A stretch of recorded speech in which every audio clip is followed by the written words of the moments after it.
সম্মানিত বিনিয়োগকারী ভাই বোনেরা এবং প্রিয় দেশবাসী, আসসালামু আলাইকুম। বাংলাদেশের পুঁজিবাজারে ব্যাপক অস্থিরতা বিরাজ করছে।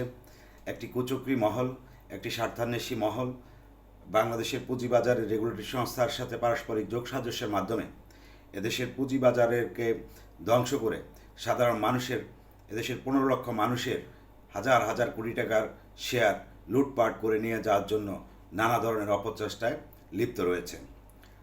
বাংলাদেশের পুঁজিবাজারে সাম্প্রতিককালে 30 অক্টোবর 2025 একটি প্রজ্ঞাপন জারি করার মাধ্যমে একটি আইন প্রতিস্থাপিত হয়েছে। এর পূর্বের আইনটিকে বাদ দেওয়া হয়েছে। তো এই আইনের বিষয়গুলো সম্পর্কে এই আইনের কয়েকটি ধারা আমাকে বিস্মিত করেছে।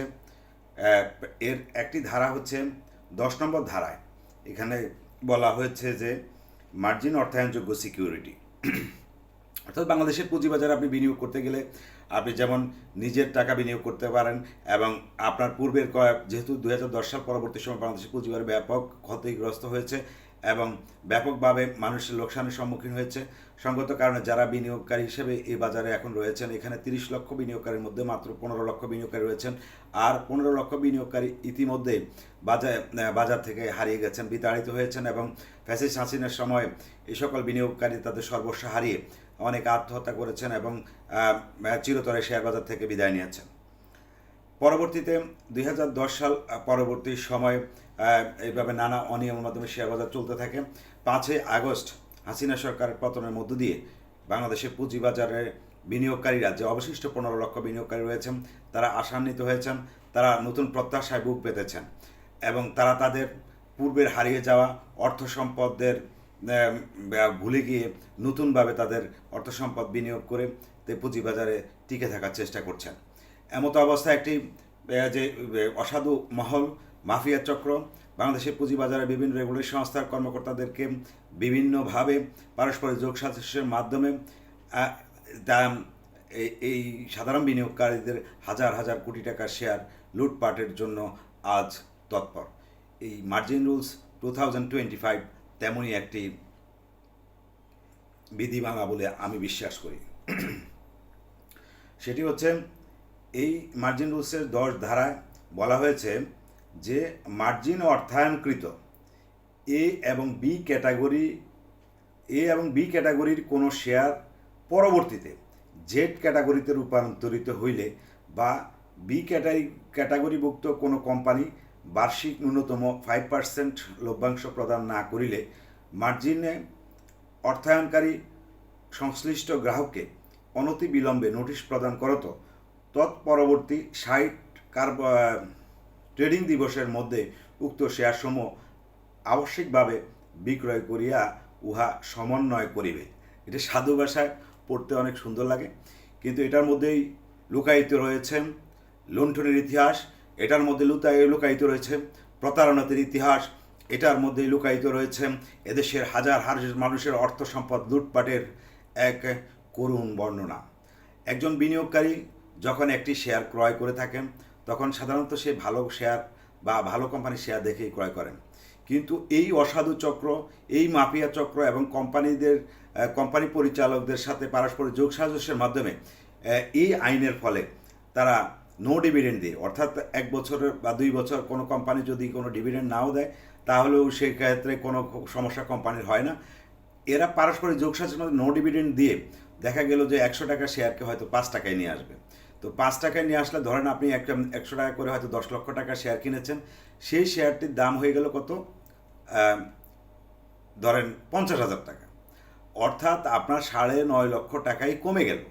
তখন তারা কি করবে, হাউসকে বলে দিচ্ছে যে এই শেয়ারগুলো আপনাকে বিক্রয় করে দিতে হবে।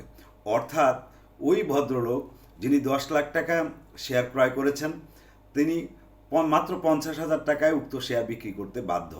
এই আইন এমনই একটা বক্তব্য প্রদান করে থাকে। আমার কথা হচ্ছে, কোনো বিনিয়োগকারী যখন কোনো শেয়ার ক্রয় করে থাকে, সে তো কোম্পানির অবস্থা দেখেই ক্রয় করে থাকে। এখন কোম্পানিটি যদি ষড়যন্ত্রমূলকভাবে মাফিয়া চক্রের সাথে ষড়যন্ত্র করে নো ডিভিডেন্ড দিয়ে এই শেয়ারগুলোকে নেওয়ার জন্য নানা ধরনের প্রতারণার ফাঁদ পাতে, তাহলে বিনিয়োগকারীদের স্বার্থ সংরক্ষণের দায়িত্ব বাংলাদেশ সিকিউরিটিজ অ্যান্ড এক্সচেঞ্জ কমিশনের। সেক্ষেত্রে কিভাবে সিকিউরিটি এক্সচেঞ্জ কমিশন একটি আইন তৈরি করে যে এই শেয়ারটি যেই মূল্যেই থাকুক 60 কর্মদিবসের মধ্যে সেই শেয়ারটি বিক্রি করে দিতে হবে। তাহলে যে লোকটি 10 লক্ষ টাকা শেয়ার কিনেছে সে কি 50,000 টাকা শেয়ার বিক্রি করে দেবে? সে এই শেয়ারে অবস্থান করবে, সে এই শেয়ারে অবস্থান, অর্থাৎ তাকে এই শেয়ারটি রাখতে দেওয়া হবে না, অর্থাৎ 60 কর্মদিবসের মধ্যে তার কাছ থেকে এই শেয়ারগুলো নিয়ে যাওয়া হবে। এটি একটি আত্মঘাতী আইন, এটি একটি বিনিয়োগকারীদের ঠকানোর আইন, এটি একটি লুণ্ঠনের আইন। এই আইন কোনোভাবেই পুঁজিবাজারে থাকা উচিত না। কারণ কোম্পানি যদি নো ডিভিডেন্ড দেয়, অর্থাৎ একটা বছর তার শেয়ার হোল্ডারদের কোনো কিছু নাও দেয়, তো সেক্ষেত্রে এই জন্য তো বিনিয়োগকারী দায়ী নয়। এই জন্য বরং কোম্পানি কেন পূর্বে অর্থনৈতিক অবস্থা ভালো দেখিয়েছে, আর্থিক অবস্থা ভালো দেখিয়েছে, তাদের আর্নিং পার শেয়ার ভালো দেখিয়েছে, তাদের নেট অ্যাসেট ভ্যালু ভালো দেখিয়েছে, সেগুলো তাদেরকে জবাবদিহিতা করার কথা। কিন্তু সেখানে বিনিয়োগকারীদের কাছ থেকে উক্ত কোম্পানির শেয়ার ছিনিয়ে নেওয়ার যে অভিনব প্রতারণামূলক যে আইন, তা কোনোভাবেই এদেশের সাধারণ বিনিয়োগকারী স্বার্থে নয়। এই আইনেরই 10-এর আমরা আরেকটা ধারায় দেখছি, সেখানে বলা হচ্ছে যে এই বিধিমালা কার্যকর হইবার কারণে বিদ্যমান মার্জিন হিসাবে রক্ষিত কোনো সিকিউরিটি মার্জিন অর্থায়ন অযোগ্য, অর্থাৎ নন মার্জিনেবল সিকিউরিটি এতে রূপান্তরিত হইলে মার্জিন অর্থায়নকারী সংশ্লিষ্ট গ্রাহককে অনতিবিলম্বে নোটিশ প্রদান করত তৎপরবর্তী 6 মাসের মধ্যে উক্ত সিকিউরিটি আবশ্যিকভাবে বিক্রয় করিয়া উক্ত হিসাব সমন্বয় করিবে। ইহা করিবে বলিয়া যাহা দেয়া হয়েছে তাহা সম্পূর্ণভাবে ষড়যন্ত্রমূলক। কারণ কোনো কোম্পানি যদি তার একটা কোয়ার্টারে আয় কম দেখায়, তাহলে তারা আয় কম দেখায়, হয়তো দেখা গেল 50 টাকা শেয়ারকে তারা হয়তো 10 টাকায় নিয়ে আসলো, অর্থাৎ ওই শেয়ারগুলোকে দাম কমিয়ে এনে ওই রেগুলেটরি সংস্থার সহযোগিতায় এবং এই মাফিয়া চক্র এই শেয়ারগুলো হাতিয়ে নেওয়ার জন্য যে আইন কানুনগুলো এখানে তৈরি করছে, তাহা সম্পূর্ণরূপে অমানবিক এবং বিনিয়োগকারীদের অর্থ সম্পদের লুটপাটের চেয়ে কম নয়। তাই আমি সঙ্গতভাবে বিশ্বাস করি মার্জিন রুলস 2025-এর এই ধারাটি, বিশেষ করে 10 ধারা এমনভাবে তৈরি করা হয়েছে তা সম্পূর্ণরূপে বিনিয়োগকারীদেরকে ঠকানোর জন্য তৈরি করা হয়েছে এবং বিনিয়োগকারীদের অর্থ সম্পদ লুটপাট করে নিয়ে যাওয়ার জন্য তৈরি করা হয়েছে।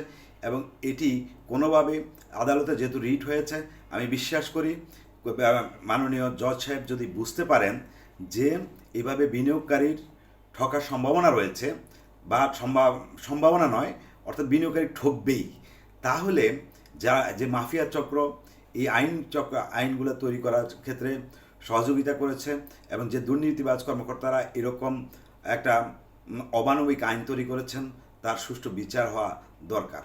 একজন বিনিয়োগকারী হিসেবে বাংলাদেশে 15 লক্ষ বিনিয়োগকারীর স্বার্থ সংরক্ষণে আজ আমার এই আকুল আবেদন, এই আইনটি রহিত করে যে শেয়ারটি কোনো কোম্পানি ডিভিডেন্ড দেয়নি, অর্থাৎ 1 বছরে ডিভিডেন্ড নাও দিতে পারে, 2 বছর নাও দিতে পারে, সেই ক্ষেত্রে ওই কোম্পানির শেয়ার তাকে বিক্রি করে দিতে হবে 100 টাকা শেয়ার 5 টাকা দামে, বা 100 টাকা শেয়ার 2 টাকা দামে, অর্থাৎ 1 লক্ষ টাকা সে 2,000 টাকা পাবে, 10 লক্ষ টাকা সে 2,000 টাকা পাবে। এই অমানবিক আইন আমরা কখনোই সাপোর্ট করি না এবং কোনো বিনিয়োগকারী এটা মেনে নিতে পারবে না। এই আইনের বিরুদ্ধে রিট হয়েছে, আমি বিশ্বাস করি এই রিটে বিনিয়োগকারীরা জিতবে। আর যদি বিনিয়োগকারী না জিতে, তাহলে বুঝতে হবে আমাদের এই 15 লক্ষ বিনিয়োগকারী কারো কাছেই কোনো শেয়ার থাকবে না। আগামী 2-3 মাসের মধ্যে সমস্ত শেয়ারগুলো একটি মাফিয়া চক্র নিয়ে যাবে।